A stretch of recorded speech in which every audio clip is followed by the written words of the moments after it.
Pada bagian kedua musim animenya, kita sempat melihat Divisi Nol berhasil mengalahkan Yhwach dan para pengawal elitnya.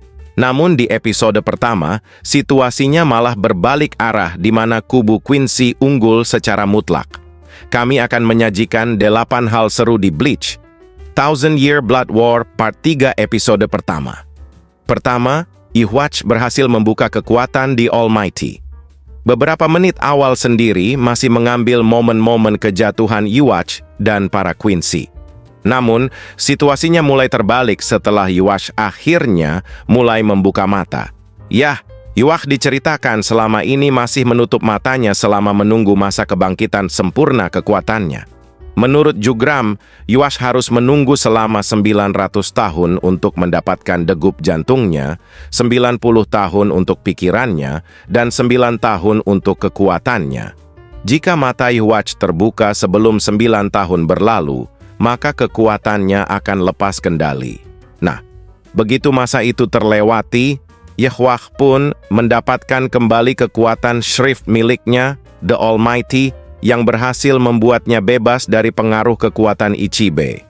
Kedua, Ishida dan Jugram diperlihatkan juga mulai bebas. Bukan cuma Yhwach, para Quincy yang sempat diperlihatkan kalah juga satu persatu mulai bangkit. Yang pertama kali terlihat bebas dari pengaruh bangkai Shutara sendiri baru Ishida dan Jugram. Ishida bahkan kembali bertempur dengan sengiti melawan Shutara sambil melepaskan kekuatan Shrift miliknya. Sedangkan Jugram cuma menjelaskan seluk-beluk kekuatan rajanya tersebut. Ketiga, Ichibe melepaskan teknik Futen Taisatsu Ryo. Melihat Raja Quincy itu bangkit, Ichibe mau tak mau harus melepaskan teknik kejinya. Ia pun mengeluarkan sejumlah besar aliran warna hitam sambil bernyanyi dan mengisi cangkir sake besarnya dengan cairan hitam pekat.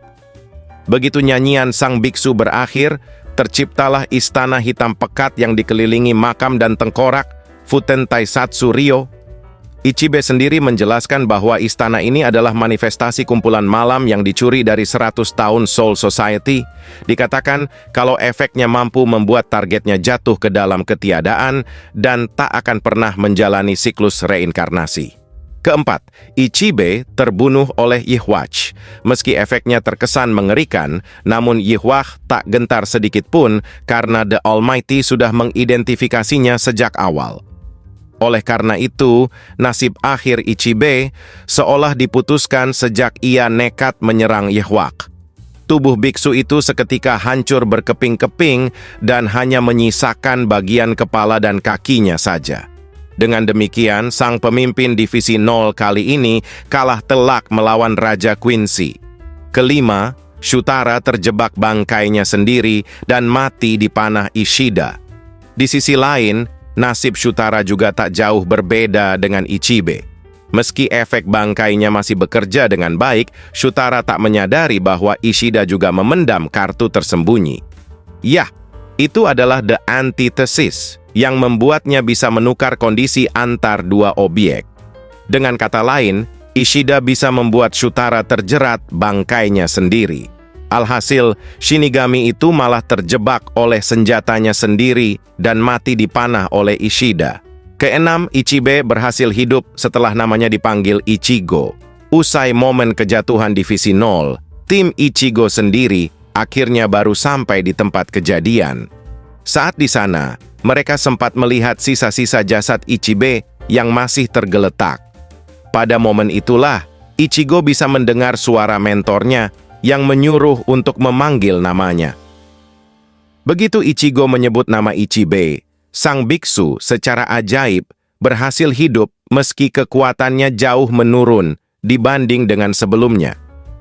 Ichibe pun menginformasikan kondisi saat ini dan meminta tim Ichigo untuk menghentikan Yhwach sebelum Soul King terbunuh. Jika sampai terlambat, seluruh dimensi spiritual akan runtuh akibat ketiadaan pasak penyeimbangnya. Ketujuh, Yhwach menikam Soul King. Pada momen ini, mimpi Yhwach akhirnya terwujud. Sang Raja Quincy akhirnya melangkah masuk ke dalam lokasi istana Soul King. Selama perjalanan terakhirnya, Yuak sempat menggumam soal perang suci yang ia jalani demi melenyapkan kelemahan yang ditanamkan Soul King pada kaum Quincy. Pada saat itulah, ia tanpa ragu menikam entitas penjaga keseimbangan dunia tersebut sambil menyebut Soul King sebagai ayah kandungnya. Kedelapan, Kyoraku menemui Aizen. Seolah menyadari bahwa situasi di atas sana sudah masuk kondisi gawat darurat, Kyoraku terlihat menemui sosok yang pernah jadi momok Gotei 13. Yah, dia adalah Aizen yang masih terlihat dibelenggu sepenuhnya. Mungkin kalian agak bingung kenapa wajah Aizen tertutup sepenuhnya, padahal saat berbincang dengan Yuach di bagian pertama musim animenya, bagian muka Shinigami keji itu sedikit terekspos. Hal itu sendiri terjadi karena pada saat itu, penonton melihat dari perspektif Yuach yang terpengaruh hipnotis Aizen, sehingga ia bisa melihat gambaran wajah Shinigami tersebut. Itulah daftar hal menarik yang ada di episode pertama ini. Bagaimana pendapat kalian?